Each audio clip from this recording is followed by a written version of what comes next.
ꯑꯍꯥꯟꯕꯗ ꯃꯔꯨꯑꯣꯏꯕ ꯄꯥꯎ ꯁꯦꯟꯇꯔꯅ ꯏꯔꯥꯡ ꯂꯣꯏꯁꯤꯟꯅꯅꯕ ꯊꯕꯛ ꯄꯥꯏꯈꯠꯀꯗꯕꯅꯤ ꯃꯦꯒꯦꯟ ꯅꯤꯠ ꯌꯨꯖꯤ ꯑꯦꯛꯖꯥꯝꯒꯤ ꯐꯜ ꯂꯥꯎꯊꯣꯛꯈ꯭ꯔꯦ ꯔꯤꯂꯤꯖꯁ ꯐꯦꯁꯇꯤꯚꯦꯜ ꯀꯥꯡ ꯆꯤꯡꯕ ꯄꯥꯡꯊꯣꯛꯈ꯭ꯔꯦ ꯀꯧꯇ꯭ꯔꯨꯛꯇ ꯃꯄꯥꯅ ꯅꯣꯡꯃꯩꯅ ꯀꯥꯞꯄꯗ ꯃꯆꯥꯅꯨꯄꯥ ꯁꯤꯔꯦ ꯀ꯭ꯂꯥꯁ 9ꯗꯒꯤ ꯂꯣꯜ 3 ꯇꯝꯂꯕꯗꯤ ꯑꯋꯥꯕ ꯑꯣꯏꯒꯅꯤ ꯁꯨꯄ꯭ꯔꯤꯝ ꯀꯣꯔꯠ ꯍ꯭ꯌꯨꯃꯦꯟ ꯔꯤꯁꯣꯔꯁꯁꯤꯡ ꯁꯦꯝꯒꯠꯇꯨꯅ ꯋꯥꯔꯜ ꯀ꯭ꯂꯥꯁ ꯁꯤꯇꯤꯖꯦꯟ ꯑꯣꯏꯕ ꯉꯝꯅꯅꯕ ꯍꯣꯠꯅꯁꯤ ꯃꯌꯥꯡꯂꯝꯕꯝ ꯔꯥꯖꯀꯨꯃꯥꯔ CLP ꯂꯤꯗꯔꯅ ꯀꯥꯟꯇꯣ ꯁꯥꯕꯜꯗ ꯌꯦꯡꯁꯤꯟꯈ꯭ꯔꯦ ꯈꯨꯔꯨꯝꯖꯔꯤ MM ꯅ꯭ꯌꯨꯁ ꯂꯥꯏꯚꯀꯤ ꯅꯨꯃꯤꯗꯥꯡꯒꯤ ꯄꯥꯎ ꯇꯥꯕꯤꯔꯤꯕ ꯄꯨꯝꯅꯃꯛꯄꯨ ꯇꯔꯥꯝꯅ ꯑꯣꯛꯆꯔꯤ ꯍꯧꯖꯤꯛ ꯄꯥꯎ ꯁꯟꯗꯣꯛꯅ ꯄꯤꯖꯔꯤ ꯁꯦꯟꯇꯔꯅ ꯏꯔꯥꯡ ꯂꯣꯏꯁꯤꯟꯅꯅꯕ ꯊꯕꯛ ꯄꯥꯏꯈꯠꯀꯗꯕꯅꯤ ꯃꯦꯒꯦꯟ ꯍ꯭ꯌꯨꯃꯦꯟ ꯂꯦꯚꯦꯜꯗꯒꯤ ꯌꯦꯡꯕ ꯇꯥꯔꯕꯗꯤ ꯚꯥꯏꯑꯣꯂꯦꯟꯁ ꯂꯦꯞꯍꯟꯕ ꯑꯁꯤ ꯏꯟꯗꯤꯌꯟ ꯒꯚꯔꯟꯃꯦꯟꯠꯅ ꯗ꯭ꯌꯨꯇꯤ ꯆꯞ ꯆꯥꯅ ꯄꯥꯡꯊꯣꯛꯄ ꯃꯊꯧ ꯇꯥꯏ ꯍꯥꯏꯅ ꯍꯥꯟꯅꯒꯤ UNLFꯀꯤ ꯆꯦꯌꯔꯃꯦꯟ RK ꯃꯦꯒꯥꯟꯅ ꯐꯣꯡꯗꯣꯛꯈ꯭ꯔꯦ ꯉꯁꯤ ꯄꯥꯎꯃꯤꯁꯤꯡꯒ ꯎꯅꯕ ꯑꯃꯗ RK ꯃꯦꯒꯦꯟ ꯁꯅꯥꯌꯥꯏꯃꯅ ꯍꯥꯏꯈꯤ ꯃꯍꯥꯛ ꯗꯤꯜꯂꯤ ꯑꯃꯁꯨꯡ ꯕꯦꯡꯒ꯭ꯂꯣꯔꯗ ꯆꯠꯂꯒ ꯃꯐꯝ ꯑꯗꯨꯗ ꯂꯩꯕ ꯂꯝꯗꯝ ꯑꯁꯤꯒꯤ ꯃꯔꯨꯞꯁꯤꯡꯒ ꯎꯅꯈꯤ ꯀꯨꯝꯖꯥ 2023ꯒꯤ ꯃꯦ 3ꯗꯒꯤ ꯈꯪꯍꯧꯗꯅ ꯊꯣꯛꯂꯛꯈꯤꯕ ꯏꯔꯥꯡ ꯑꯁꯤꯅ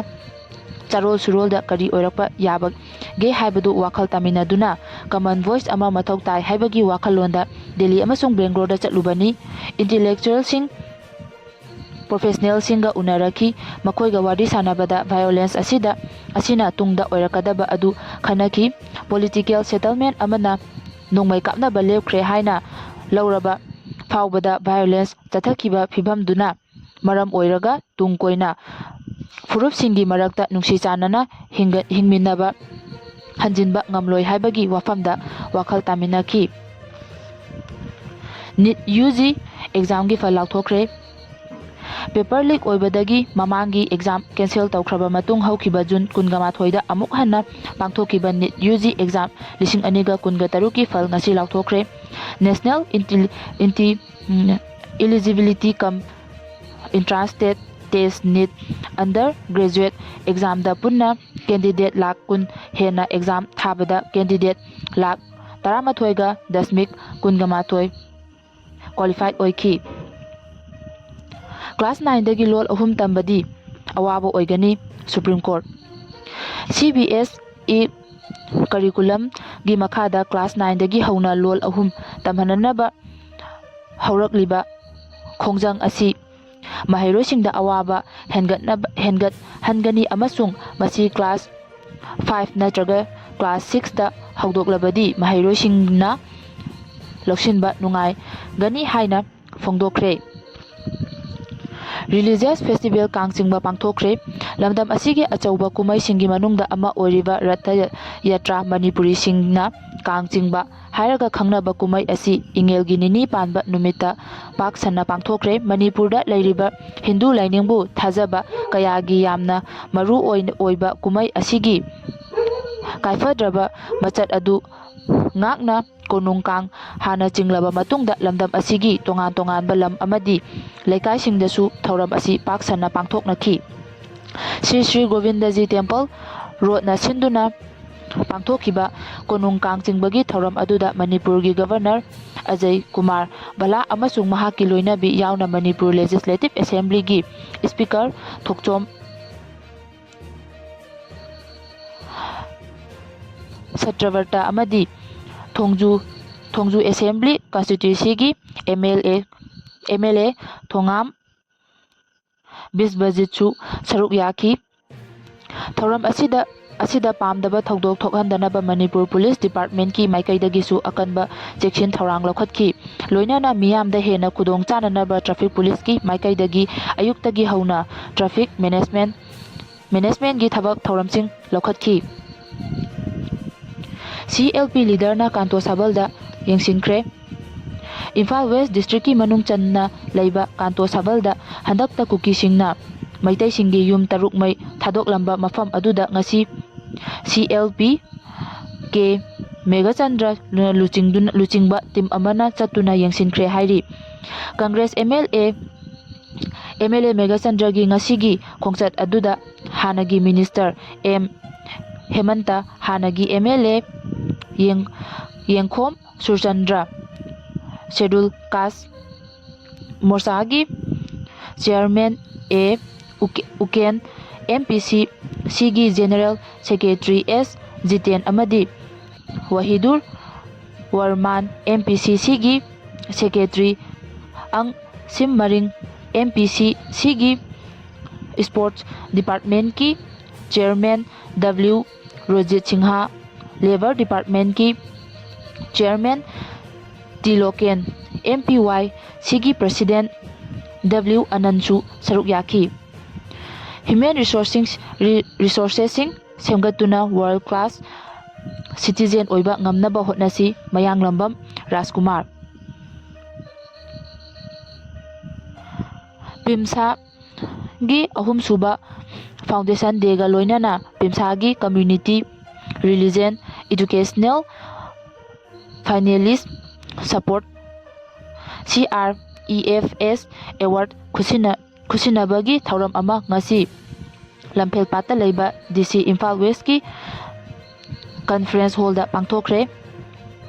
ꯃꯁꯤ ꯆꯍꯤ ꯑꯁꯤꯒꯤ ꯀ꯭ꯂꯥꯁ 12ꯀꯤ ꯑꯦꯛꯖꯥꯝꯗ ꯁ꯭ꯇꯔꯤꯝ ꯑꯍꯨꯝ ꯁꯥꯏꯟꯁ, ꯑꯥꯔꯠꯁ ꯑꯃꯁꯨꯡ ꯀꯃꯔꯁ ꯑꯃꯗꯤ 10ꯒꯤ ꯑꯦꯛꯖꯥꯝꯗ ꯃꯥꯔꯛ ꯋꯥꯡꯅ ꯐꯪꯕ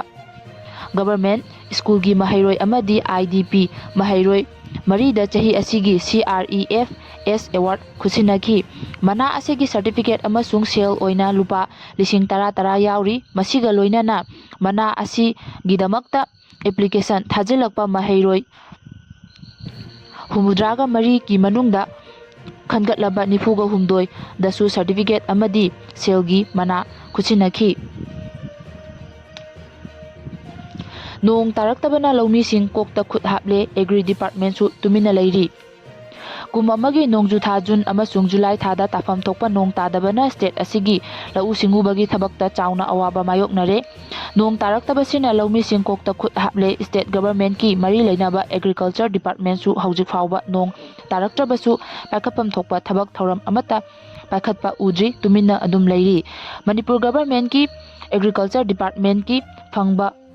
ꯔꯦꯀꯣꯔꯗꯀꯤ ꯃꯇꯨꯡ ꯏꯟꯅ ꯇꯝꯄꯥꯛꯀꯤ ꯗꯤꯁꯇ꯭ꯔꯤꯛ 5 ꯃꯊꯪꯁꯤꯠꯅ ꯏꯝꯐꯥꯜ ꯏꯁ, ꯏꯝꯐꯥꯜ ꯋꯦꯁ, ꯊꯧꯕꯥꯜ, ꯀꯛꯆꯤꯡ ꯑꯃꯗꯤ ꯕꯤꯁꯅꯨꯄꯨꯔ ꯗꯤꯁꯇ꯭ꯔꯤꯛꯇ ꯂꯧ ꯎꯅꯔꯤꯕ ꯂꯧꯐꯝ ꯑꯁꯤ ꯍꯦꯛꯇꯔ 1,10,000ꯅꯤ꯫ ꯑꯃꯔꯣꯝꯗ ꯆꯤꯡꯒꯤ ꯗꯤꯁꯇ꯭ꯔꯤꯛꯁꯤꯡꯒꯤ ꯑꯣꯏꯕ ꯑꯄꯨꯟꯕ ꯂꯧ ꯎꯅꯔꯤꯕ ꯂꯧꯐꯝ ꯑꯁꯤ ꯖꯨꯝ ꯀꯜꯇꯤꯚꯦꯁꯟ ꯍꯦꯛꯇꯔ 70,000 ꯑꯗꯨꯒ ꯇꯦꯔꯦꯁ ꯐꯥꯔꯃꯤꯡꯗ ꯍꯦꯛꯇꯔ 10,000ꯅꯤ꯫ ꯏꯟꯗꯤꯌꯥ ꯃꯦꯇꯤꯑꯣꯔꯣꯂꯣꯖꯤꯀꯦꯜ ꯗꯤꯄꯥꯔꯠꯃꯦꯟꯠ IMDꯅ ꯄꯤꯕ ꯗꯇꯥꯒꯤ ꯃꯇꯨꯡ ꯏꯟꯅ ꯍꯧꯈꯤꯕ ꯖꯨꯟ ꯊꯥ ꯑꯁꯤꯗ ꯁ꯭ꯇꯦꯠ ꯑꯁꯤꯗ ꯆꯨꯒꯗꯕ ꯅꯣꯡꯒꯤ ꯆꯥꯡ ꯑꯗꯨꯗꯒꯤ ꯑꯗꯨꯛꯀꯤ ꯃꯇꯤꯛ ꯍꯟꯊꯈꯤ꯫ ꯃꯅꯤꯄꯨꯔ ꯌꯥꯎꯅ ꯑꯋꯥꯡ ꯅꯣꯡꯄꯣꯛ ꯁ꯭ꯇꯦꯠꯁꯤꯡ ꯍꯥꯏꯕꯗꯤ ꯅꯥꯒꯥꯂꯦꯟ, ꯃꯤꯖꯣꯔꯥꯝ ꯑꯃꯗꯤ ꯇ꯭ꯔꯤꯄꯨꯔꯥꯗ ꯍꯥꯟꯅ ꯆꯨꯕ ꯆꯥꯡꯗꯒꯤ ꯆꯥꯗ 70 ꯍꯟꯊꯈꯤ꯫ IMD ꯏꯝꯐꯥꯜ ꯏꯌꯔꯄꯣꯔꯠꯅ ꯄꯤꯕ ꯗꯇꯥꯒꯤ ꯃꯇꯨꯡ ꯏꯟꯅ ꯁ꯭ꯇꯦꯠ ꯑꯁꯤꯗ ꯍꯧꯈꯤꯕ ꯖꯨꯟ ꯊꯥ ꯑꯁꯤꯗ ꯆꯨꯈꯤꯕ ꯅꯣꯡꯒꯤ ꯆꯥꯡ ꯑꯁꯤ ꯁꯨꯞꯅꯒꯤ ꯃꯤꯂꯤꯃꯤꯇꯔ 150.2 ꯈꯛꯇꯅꯤ꯫ ꯆꯥꯡꯆꯠꯇ ꯆꯨꯒꯗꯕ ꯅꯣꯡꯖꯨꯒꯤ ꯆꯥꯡ ꯑꯁꯤꯅ ꯃꯤꯂꯤꯃꯤꯇꯔ 213.8ꯅꯤ꯫ ꯈꯨꯗꯝ ꯑꯣꯏꯅ ꯕꯤꯁꯅꯨꯄꯨꯔ ꯗꯤꯁꯇ꯭ꯔꯤꯛꯀꯤ ꯑꯣꯏꯕ ꯌꯦꯡꯕꯗ ꯍꯧꯈꯤꯕ ꯆꯍꯤ ꯀꯌꯥ ꯑꯁꯤꯗ ꯖꯨꯟ ꯊꯥ ꯑꯁꯤꯗ ꯆꯨꯈꯤꯕ ꯅꯣꯡꯖꯨꯒꯤ ꯆꯥꯡ ꯑꯁꯤ ꯃꯤꯂꯤꯃꯤꯇꯔ 119 ꯑꯣꯏꯈꯤ꯫ ꯑꯗꯨꯕꯨ ꯍꯟꯗꯛꯀꯤ ꯖꯨꯟ ꯊꯥ ꯑꯁꯤꯗ ꯆꯨꯈꯤꯕ ꯅꯣꯡꯖꯨꯒꯤ ꯆꯥꯡ ꯑꯁꯤ ꯁꯨꯞꯅꯒꯤ ꯃꯤꯂꯤꯃꯤꯇꯔ 11.2 ꯈꯛꯇ ꯑꯣꯏꯈꯤ꯫ ꯑꯁꯨꯝꯅ ꯖꯨꯂꯥꯏ ꯊꯥꯒꯤ ꯑꯣꯏꯅꯁꯨ ꯆꯨꯐꯝ ꯊꯣꯛꯄ ꯅꯣꯡꯖꯨꯒꯤ ꯆꯥꯡ ꯑꯁꯤ ꯌꯧꯅ ꯆꯨꯗ꯭ꯔꯤ꯫ ꯃꯁꯤꯅ ꯃꯔꯝ ꯑꯣꯏꯔꯒ ꯂꯧꯐꯝ ꯑꯌꯥꯝꯕꯗ ꯂꯧꯃꯤꯁꯤꯡꯅ ꯂꯧꯗꯤ ꯈꯣꯏꯗꯣꯛꯂꯕ ꯅꯣꯡ ꯇꯥꯔꯛꯄ ꯉꯥꯏꯅꯔꯤ꯫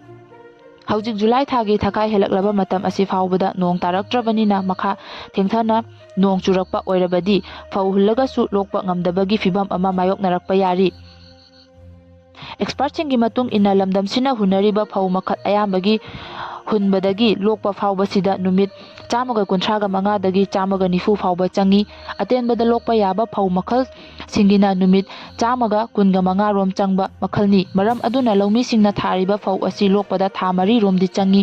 ꯃꯔꯝ ꯑꯗꯨꯅ ꯅꯣꯡ ꯆꯨꯔꯛꯂꯕꯁꯨ ꯈꯔ ꯊꯦꯡꯊꯅ ꯆꯨꯔꯛꯄ ꯑꯣꯏꯔꯕꯗꯤ ꯂꯧ ꯄꯥꯜꯂꯕꯁꯨ ꯂꯣꯛꯄ ꯉꯝꯗꯕꯒꯤ ꯐꯤꯚꯝꯗ ꯂꯩ꯫ ꯃꯔꯝ ꯑꯗꯨꯅ ꯍꯧꯖꯤꯛ ꯖꯨꯂꯥꯏ ꯊꯥꯈꯥꯏ ꯐꯥꯎꯕ ꯅꯣꯡ ꯆꯨꯔꯛꯇ꯭ꯔꯤꯕ ꯑꯁꯤ ꯌꯦꯡꯂꯗꯤ ꯑꯦꯒ꯭ꯔꯤꯀꯜꯆꯔ ꯗꯤꯄꯥꯔꯠꯃꯦꯟꯠꯅ ꯂꯧꯃꯤꯁꯤꯡꯒꯤ ꯌꯦꯡꯂꯕ ꯊꯧꯔꯥꯡ ꯀꯌꯥ ꯂꯧꯈꯠꯄ ꯃꯇꯝ ꯑꯣꯏꯔꯦ꯫ ꯂꯧꯕꯨꯛꯇ ꯏꯁꯤꯡ ꯂꯩꯇ꯭ꯔꯤꯕ ꯑꯁꯤ ꯏꯁꯤꯡꯒꯤ ꯁꯣꯔꯁ ꯊꯤꯗꯨꯅ ꯃꯔꯤ ꯂꯩꯅꯕ ꯑꯦꯂꯥꯏꯟ ꯗꯤꯄꯥꯔꯠꯃꯦꯟꯠꯁꯤꯡ ꯍꯥꯏꯕꯗꯤ water resources department, minor irrigation command area development authority ꯀꯗꯥ ꯅꯆꯤꯡꯕꯒꯤ ꯑꯣꯐꯤꯁꯤꯌꯦꯜꯁꯤꯡ ꯄꯨꯜꯂꯒ ꯏꯟꯇꯔ ꯗꯤꯄꯥꯔꯠꯃꯦꯟꯇꯦꯜ ꯃꯤꯇꯤꯡ ꯄꯥꯡꯊꯣꯛꯂꯕ ising fanghananaba khanaba changi masiga loinana atenba matamda lokpa yaba fau makhalsing thorang tawraga lawmisingda fanghananaba hotnabasu tangai fade chahi kharagi mamang nong likna tarakpagi lawmisingna awaba mayoknakhiba matam aduda Department of Agriculture pangaigi lawfam kharada community nursery semlaga lawmisingda lawhol fanghanki matau adugumna tongan-tonganba mafamsingda hojik lawhol hunba yaba lawfam thidoklaga paksana community nursery sembagi thabak asi paikhatpagi tangai fadaba lei IDP singi DBT ration assistant athubada pithokpinaba appeal tarakli numit 15 ni hena fanglaktraba internet di displaced persons IDP singi direct benefit transfer DBT ration assistance athuba matamda mari leneba singna pithokpiyu haina mitai IDP Manipurna appeal tarakli CMUC MCM COPMEF MUKD DGPV C amadi ACO V punna semba Apex body asigi lupsingna khutyeng piduna thadokpa cherol asina hai DVT pithokpada delay tawba asina imung lising kayagi nongmagi hingnanabagi financial support pibada awaba kaya mayokna halle leingakna piriba DVT asi nongmagi chana thaknaba angangsingi mahai masing tamba health care amadi yumgi makup mata menkhatpada tangai fadana mathau tai maram asina sotahuraba imung manungsingda makhoigi khudaki darkar adu menkhatpa ngamnaba leingakna pithoktana leiriba DBT gi senfam asi numit humni fawbagi manungda pithokpiyu NEET ki question likta NTA gi paper center da lupa lak manga pikhi question chamaga tara mathoi manaki CVI handak pangthokiba NEET ki exam gi question leak oikhibagi matangda CBI na National Testing Agency NTA gi examination question set tawbagi panel da yauriba PV Kulkrani da chemistry gi question phanghanbagi damak lupa lak manga pikhi haiba khangba ngamkhre loinana question chamaga tarama thoimuk NEET UG 2023 ki damak semba NTA na semba master question set ka mana khisu hairi leba wathok oikiba NEET exam gi question leak oirakpadagi matangda Central Bureau of Investigation CBI na chatharakpa investigation da Laturda based tauba NEET ki coaching center gi mapu Sivraj Radhunath Motegaon Karbu wathoksiga mari leinana haukiba metha da CBI na faki mahaki mobile phone adu recover taubada chemistry gi hand return question chamaga kunthraga nithoi yawba photo kunthraga taruk duplicate image manga yauna phangba ngamki loinana National Testing Agency NTA gi examination question set tawbagi panel da yawba PV Kulkrani da chemistry gi question phanganbagi damak lupa lak manga pikhi haina CBI na yumsa kaisa numita special court amada khangankhre Sivraj Radhunath Motegaon karma thangatlakpa bail application gi pakhum amada mahakna ko accused aduga manaraga NEET UG gi chemistry gi leak question adu exam gi mangjawnana lauraga madugi damak lupa lak manga pibani haina agency asina maral siri agency asina hai Motegaon karna Kulkrani gi chemistry tutorial class ti piba question sing adudi khutna iba noting semki CBI na Motegaon kargi phone dagi fangkiba chemistry gi question chamaga kunthraga nithoi adugi manungda chamaga tarama thoimuk NEET UG 2023 ki damak NTA na semba master question set aduga chap manaki Motegaon kari khutini hairiba question singi image adu metana analysis tauba matamda photo sing adu haukiba May 3 haibadi NEET UG gi examination pangthokadaba numit 10 gi mamangda lawkhiba oigani hairi leak question sing adugi pikhiba senfam adu CBI na co-accused Manoj Bhagawan Rao Sirurena takpadagi phangba ngamki loinana hojik phawbada case asiga mari leinana CBI na punna miyoi 13 fare hairi makhoi loinamak hojik judicial custody da leiri Apokpa Machabu Mapamkna Nongmeina Kaptuna Hatkhre. Imung manung nungainaragtabadagi ningai sangdanaraktuna apokpa machabu Mapamkna Nongmeina Kaptuna Hatkhre hairi. Presna fangba pauna hai mayamna tangna thokpa thodok asi ngarang numidang wairam pung 6:30 taba aduwaida Imphal West ki Lamsang Police Station na konba Koutrukta awang lekai da thokibani. Apokpa machabu Nongmeina Kaptuna hatlamba mapa adugi maming Ningthaujam Syamton chahi 55 apokpa leikhidraba en poto kawi aduga leikhidraba machanupa adugi mamingna Ningthaujam Kisan Singha chahi 32 kawi. Thodok aduda imung manung ningai sangdanarakpadagi Syamtonna mahaki hek apokpa macha Kisanbu mahaki license gun SBBL na kaptuna hatkibani. Machabu Nongmeina kaplamlaba matung Syamton masagi license gun aduga konana chenkibadagi hojik phawa thiba phangba khangdana leiri. Matang asida MM News Live na pijaba numidangi pau loijare tabiriba pumnamakpu amuka hana khurumjari.